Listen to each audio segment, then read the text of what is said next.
Lienzo en blanco. Les habla Juan Antonio Segovia Páez, retransmitiendo desde las Islas Canarias para todo el archipiélago canario, la península ibérica y especialmente para la Axarquía. Hoy, hemeroteca, día 15 de abril, siendo las 7 de la tarde en Canarias, las 8 de la península.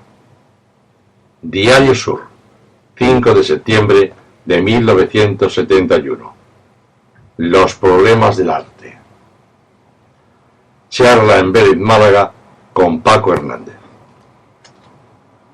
La homérica luz de ojos ciegos está inspirada en el entornamiento luminoso de los atardeceres de aquí, y Mediterráneo arriba, hecha por genio pensamiento y poesía. Esa luz del presentimiento y de la serenidad, con suave temblor de creación, que descorre el velo para inundar el paisaje y sus gentes, esa luz, sin cuerpo, extraña, huyendo siempre de la sombra, que posee destino parado a las cosas, que las levanta y esparce para integrarlas de nuevo, ganándolas a su invariable hermosura. Esa luz que se cuela en nuestras vidas, que las traspasa y llena, que escapa y retorna, atando y desatando la impecable armonía. Sí, amigo, esa luz me ha hecho exclamar esta tarde de agosto: Dios mío, ¿qué es esto? Estaré a punto de disolverme en esa luz. Retornaría después a seguir presintiendo la mágica catástrofe de las formas. Pero, oh, ley de arriba, si algo me levanta y suspendía, otro poder resolvía orden y arraigamiento en el soñado cataclismo. Oh, el Mediterráneo, su brisa y su frescor, su vuelo global de algas y espumas, de humedades y regolfos sobre los álgidos surcos del paisaje. Esa línea tuya, tope de ingénitas ansias, de raíces y edades, que pone contrapeso y orden tantas veces como el desorden es inmediato, esa línea que es otra invención del Creador para poder freno al desenlace de la luz, que separa la tierra del cielo, pura, pero que cada parte cumple su destino y que está en su sitio, serenamente infinita. Esa línea justapone los sueños para acariciarlos y despertarlos a las realidades, poniéndonos al borde de sus nuevos pensamientos de catástrofes. Esa luz, esa línea, esos montes que amamantan a las estrellas de tierra elegida y que coronan la geografía familiar de la Axarquía veleña, tienen en su presencia, un año más, a este malagueño que, con historia recién estrenada, medita que la historia ha de ser siempre principio y tener para serlo el calor recién parido de las creaciones. En ese espacio se fraguan las vidas.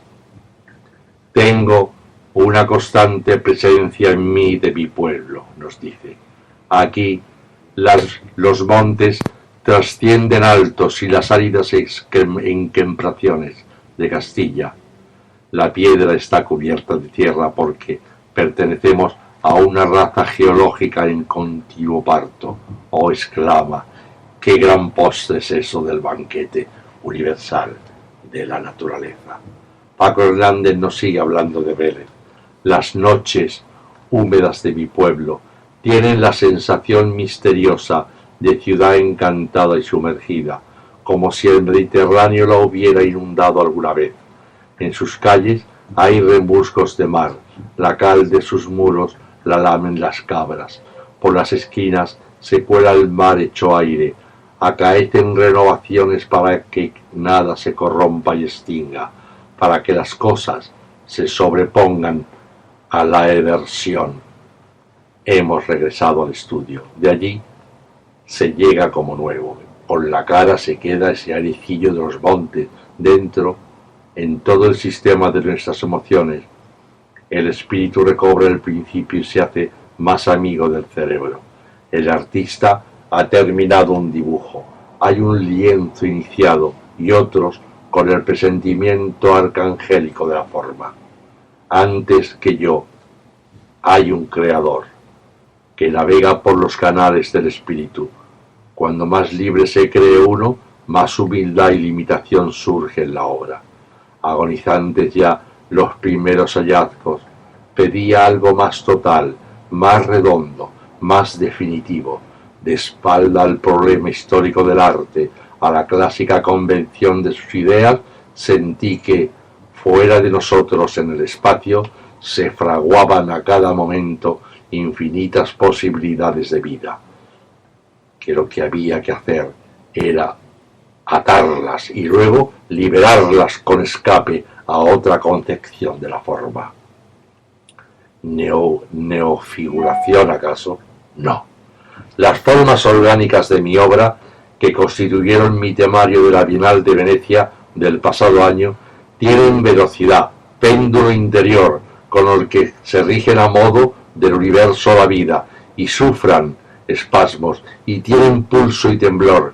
Yo las sitúo en un espacio-tiempo, de donde las he tomado y a donde puedo mandarlas.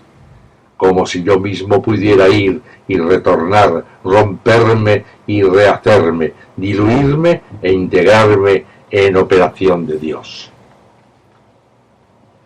Paco Hernández no está en el juego de cambiar el perfil de su moneda. A diferencia de Picasso, su moneda consiste en el hallazgo de nuevas galaxias, en la invención. Después de dolorosas contemplaciones, habría que resumir que primero tomó la forma, después la recreó para insertarla en una idea de espacio. El mundo interior, de siempre aislado, lo puso en contacto con el mar, con las estrellas y las plantas en coordenadas de geometría y de color. Ahora no se plantea el retorno a la figura, de las que nunca hizo abstracción. Lo suyo es de síntesis o de dimensiones, para que abarque la intemporalidad, para que no se quede en el hueco de la sombra. Mis figuras son como unos paisajes, afirma. En el arte español pesan mucho la calavera y la tierra, como pavor metafísico, pero todo queda a salvo. Yo he querido plantear sinceramente que todo puede ser traducible a síntesis y espacio, que la dualidad del arte se distingue por la capacidad de tristeza que se tenga. Es indudable, prosigue Hernández, que el artista, por el mismo hecho de serlo, asume su gran responsabilidad, perfectamente viril ante su tiempo, y en esa perfección lo será tanto más cuanto mejor la dualice con el sentimiento y la delicadeza. El verdadero artista tiene mucho de místico flagelado, de dolor solitario, el poeta lo sabe. Bajo su frente trágica, tremenda, un toro sentado en la ribera llora, olvidando que es toro y masculino.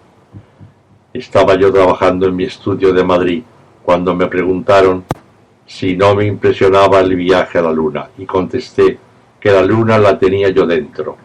Como cada una de nosotros tiene en virtud procesión de chispas fugaces de cielo, estrellas, aires, plantas, geometría y tierra, sin que por eso constituyamos una extraña biología, sino la biología de siempre. Importa tener conciencia de que eso es así. Aquellas formas orgánicas han devenido en otra armonía, ya criaturas conceptuales por evolución.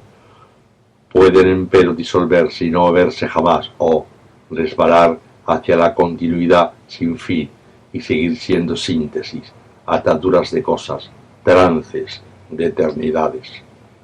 4 dimensiones. Eso es lo que hay que aceptar de la obra de Hernández. Consecuencia, por otra parte, y de ese paisaje que se le atribuye a las figuras.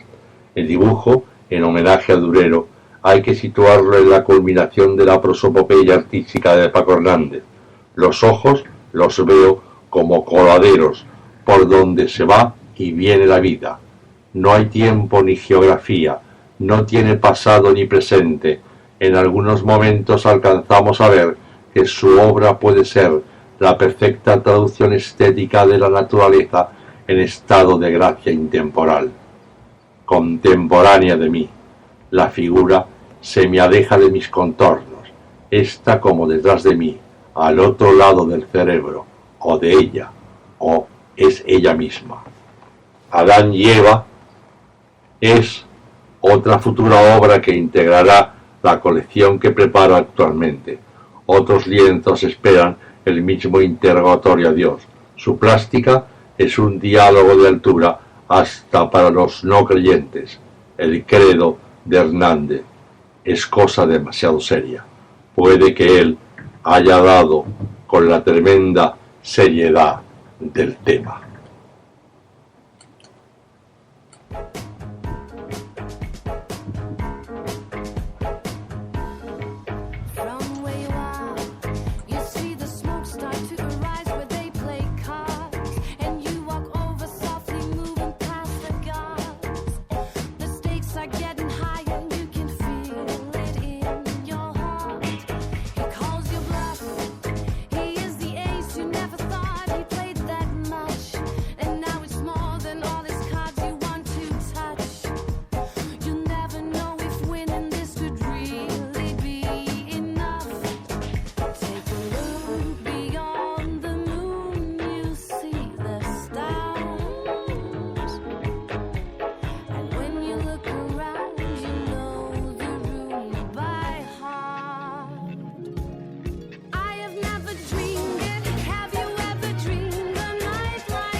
Diario Sur, 14 de noviembre de 1972.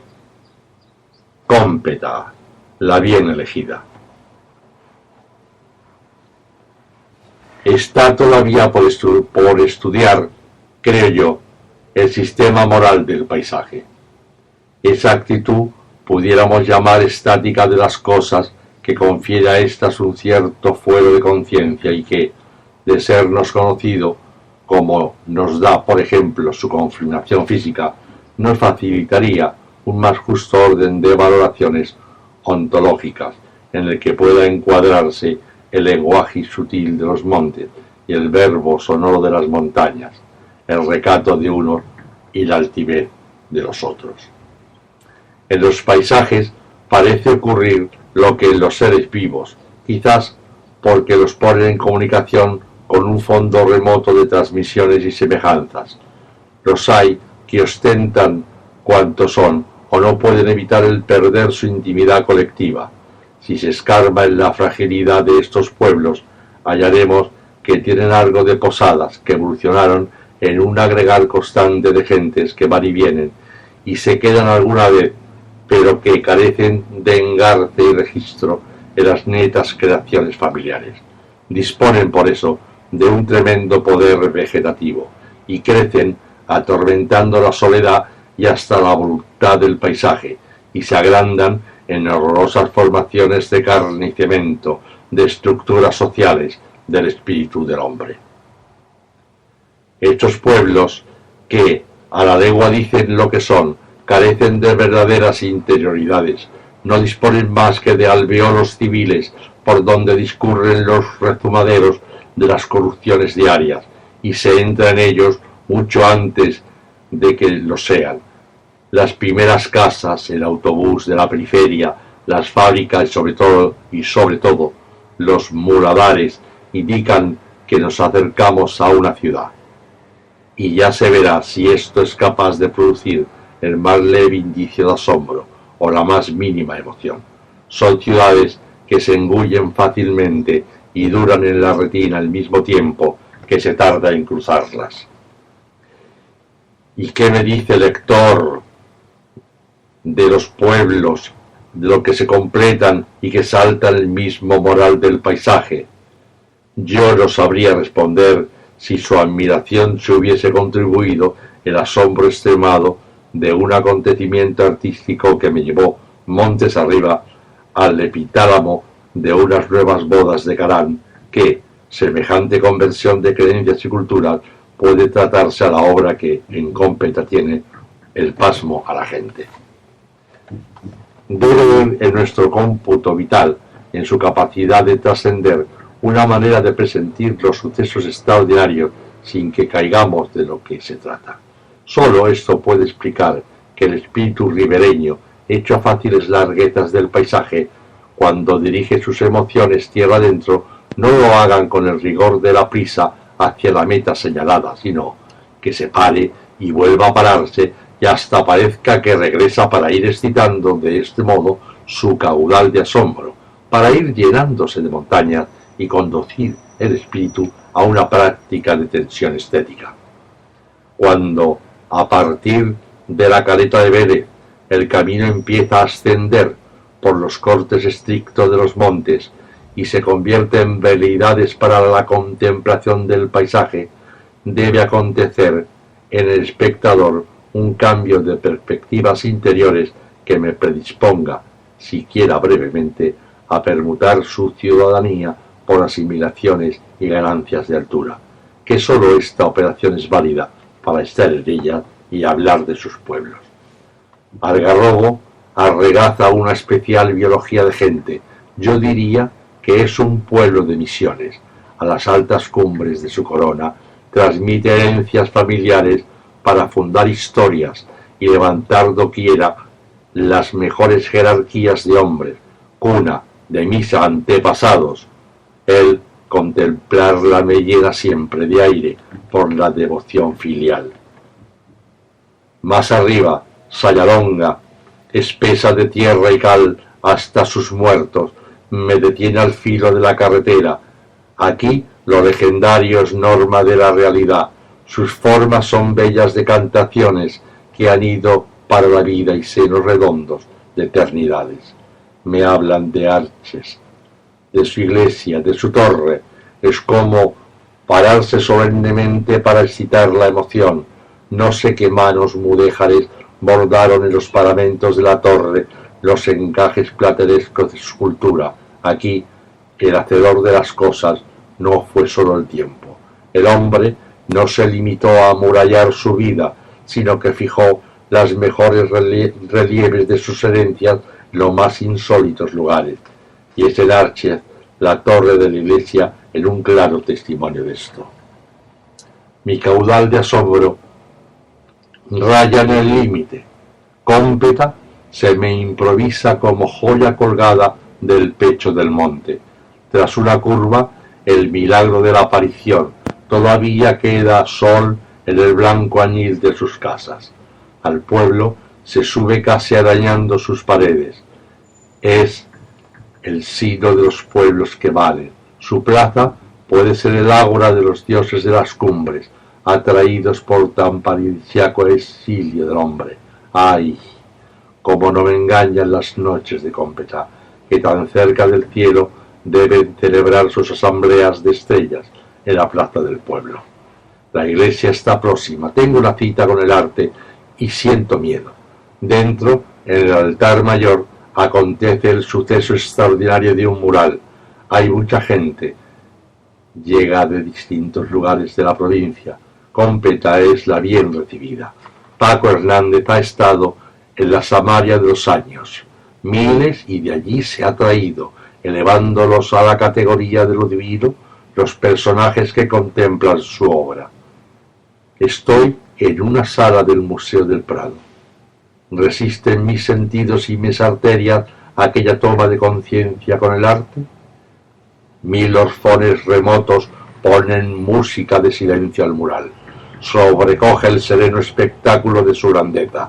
el fondo de tonos oscuros y pautados, de donde destellan sistemas universales. Sirve de colosal ámbito para flotar el espacio y rendido homenaje a los ángeles, cuyas formas parecen estar hechas de aires domeñados y teñidos por las tintas magistrales de la paleta de Hernández. No son cuerpos, sino abstracciones tomadas de aquel cielo, de aquellos montes, fundidas por el artista en los moldes arquetipales de culturas imperecederas y convertidas después a las creencias por la tauromagia del arte. Un temblor profundo me paraliza junto a la obra del abrazo del artista. Siento pasmo y perplejidad al mismo tiempo ante aquella increíble síntesis, ante aquel haz de universos, culturas y pueblos y gentes que de tan humano se aleja a lo divino y de tan divino se acerca a lo humano. Ahora comprendo el por qué tenía que pasar por Algarrobo y Sayalonga, estar en Archez y volver al camino de Cómpeta, ruta difícil que prepara el espíritu para las solemnes ocasiones. Yo no concibo un mural de Paco Hernández, sino en estos monasterios del paisaje íntimo. Cómpeta, la bien elegida, está ahí, con su sala especial para la historia del arte, un legado de Dios que recibe de la mano del hombre y que cambiará por completo el destino de este pueblo.